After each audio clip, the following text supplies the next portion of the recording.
Oh yeah, a lot better, you know. Been doing drugs since I was 13, so it's different. You can actually feel your emotions and have fun with the little things now. Huh. I'm gonna do it right now. What do you mean you can feel your emotions? Oh, well, before it was all, you know, your emotions were just drugs. You know, now you can actually experience excitement, you know, happiness, and you can actually deal with sadness and depression the way you're supposed to, not just, you know, with drugs and alcohol. Wow, man, that makes me think about sometimes people getting prescribed certain medications for psychiatry, right? That it's like maybe you're supposed to experience emotions and find your way out rather than to do those things. Like ADHD and bipolar and that anxiety. That kind of stuff. Yeah. What do you think? Yeah, I think the same thing too, because, you know, I used to take those drugs just to get high. You know, if they're getting me high and numbing my emotions, just think of the people that, you know, are straight edge that don't do drugs, that it will introduce them in the way of, you know, stopping those emotions. Wow. Hey. Like Xanax, you just forget everything. Yeah. Really? So you took Xanax? Oh yeah. How did you get access to those drugs? Oh man, you can get them anywhere. You know, really? Just they have drug dealers just for that. So yeah. For psychiatric drugs? Oh yeah. Who was it? Last time we were across the street. You know, I had friends that took psychiatric drugs like Seroquel for bipolar. You know, I'd just get that for free. You know, if I needed to go to sleep or anything. Oh yeah, dude. You know, there's drugs out there for anything. And those are actually cheaper than actually buying, you know, hard drugs. Yeah. And that's what I ended up doing was Oxycontin and Xanax all the time after doing, you know, all the other drugs, ecstasy, coke, and meth. Ended up with heroin and Oxycontin. Oxycontin? Yeah, you never heard of Oxycontin? No. They got some of these have different names out here. Is it like an antidepressant or something? No. It's synthetic heroin. It's like one of the strongest painkillers. Opiate, yeah. Opiate? Yeah, opiate. I don't know, man. It's pretty much heroin, just made in pharmaceutical.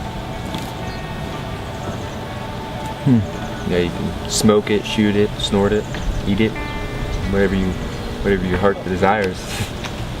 What's your name, man? My name's Cameron. Cameron. Yeah. Thanks for sharing, man. Jonathan.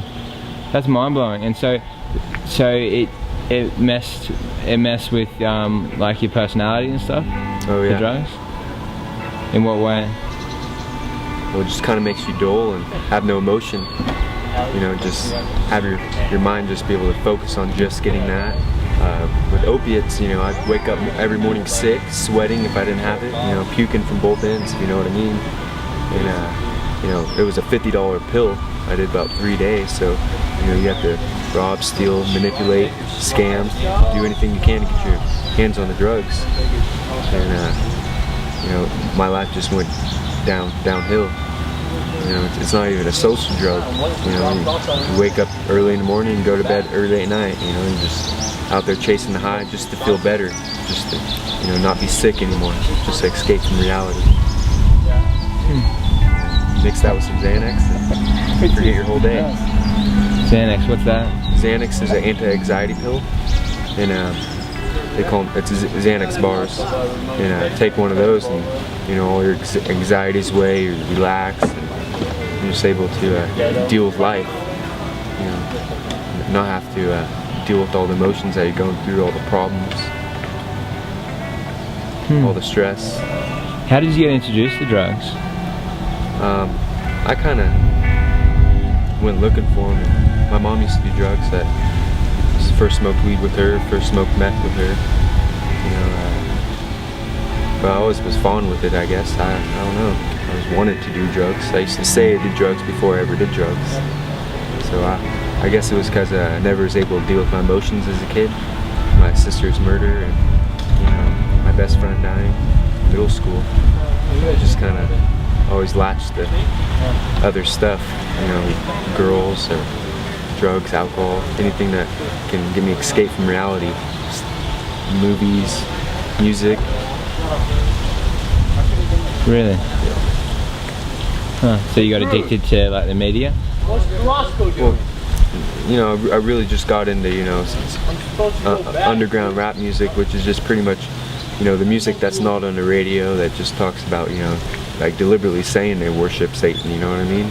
Deliberately saying how glorifying drugs and, you know, raping and killing and, you know, all that stuff. And that's the stuff that most kids listen to these days at raves, at parties, you know, all this stuff. And So you're saying kids are getting access to stuff that's not on the radio? oh yeah, that's what, you know, people look for, you know. Check this out, man. Like,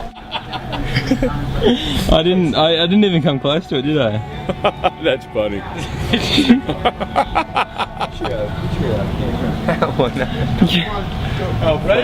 So you're saying there's stuff out there that's worse than, you know, Jay-Z and Beyonce and Eminem even? Yeah. Yeah. Worse. Do you think that, what's the connection then between the underground rap scene or hip hop and then the commercialized? What's the connection between them? Well, the connection between them, like how are they similar? Well, as in, does one lead to the other, or do they just? Yeah, well, you know, it's more stuff like, you know, like Dr. Dre and Snoop Dogg, and like that was like original underground, but then it just kept getting worse, you know, like the people Mortal Technique, Mac Dre, Corrupt, you know, Brother Lynch Hung, you know, Tech Nine, like all those are famous underground people that never been on the radio, but you know, like these people that are on the radio, like their main songs that people like aren't even the songs that go on the radio. It's the ones that aren't allowed on there that they like. As soon as they get a taste of that from the radio mainstream, they want to listen to more, you know, more stuff that, you know, involves evil stuff. Wow. Stuff that involves the real hardcore stuff like glorifying rape. Yeah. Well, it's not always not glorifying rape, but just to tell stories about like stuff like that. You know, Mortal Technique, Dance with the Devil.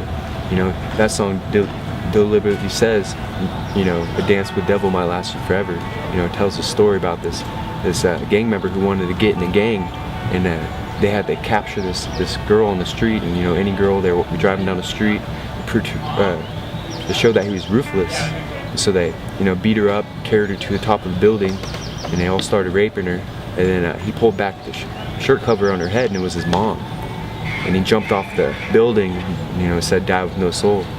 And this guy said that he was there and he saw this too, and he raped his mom too. And he goes, you know, when the devil asks you to dance with him, you better say never, because dance with the devil might last you forever. You know, and they say it blankly, and you know, that gives the kids opportunity to say if they want to be ruthless, because it says if you're not ruthless and raw, you know, you better get out of the game, because that's what this is about. The game of drugs, sex, money, you know, all this, you know, violence that is glorified in media, but sugar-coated more in the radio scene. But when people seek to get in this, you know, gang violence and all this stuff, they find it, and they don't really realize it until they're caught up in it already and can't get out. Yeah. So you think that hip hop and MTV? It's Mortal Technique, this rapper that we're talking about. You think hip hop and MTV and the commercial kind of music industry and what it's promoting is not so harmless? Do I think it's harmless? Yeah. Or do you think it's harmless, or do you think it's not harmless? I used to think it was harmless until, you know, you get Jesus Christ in your life, and you know, he reveals, you know, what's wicked, like it says in the Bible. You know, light shows darkness and exposes it, but when you're in dark, you can't see the light. But now I see the light of what my family used to say, and I get to understand it. And I love rap music, I love underground, and you know, every time I get the song stuck in my head, it makes me depressed and want to leave this place. You know, those people sold their soul devil, and they deliberately know that they did it. You know, they talk about it in their songs. It's to say, you know, that they worship it, like ICP and, you know, Twisted, you know, all these people, you know, like Tech Nine, 666 99 49 3. You know, like, you know, he even says it in his music, 3-6 Mafia, 3-6. You know, he's like, that's a description of a person that's in mainstream, that is also, yeah, Mark the Beast, but you know, he's in mainstream, you know, in the MTV, but also has really big underground songs that talk about evil stuff, you know, and the people that 3-6 Mafia raps with is all underground. So people that go buy the CD from listening it to on MTV get introduced into all these different, you know, characters, different demons, pretty much. you know, and then they like that music, so they start buying their CDs that aren't on the radio. The only way that they're able to be known is by word of mouth. And people like looking for the more gory, hardcore stuff. You know, 10, 15 years ago, you know, it was just coming out with cussing and, you know, talking about girls and have sex with them. Now it's getting to, you know, the deepest, darkest stuff. And that's what people do when they listen to it.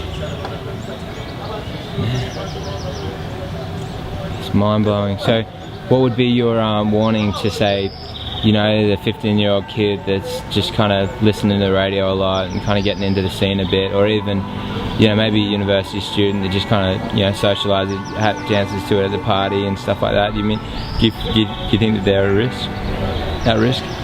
Well, see, they're at risk for different things, you know. They're at risk for, you know, if they listen to that, they'll be okay with evil more and more and more. You know, it's a slow process. It's not one day they're just going to all of a sudden be, you know, gang members. That's not it. It's, you know, they're going to be comfortable with evil. They're going to be comfortable with promiscuous sex. You know, they're going to be comfortable with, you know, drugs, alcohol. Then they're going to be comfortable with stealing. Then they're going to be comfortable with, you know, just it escalates.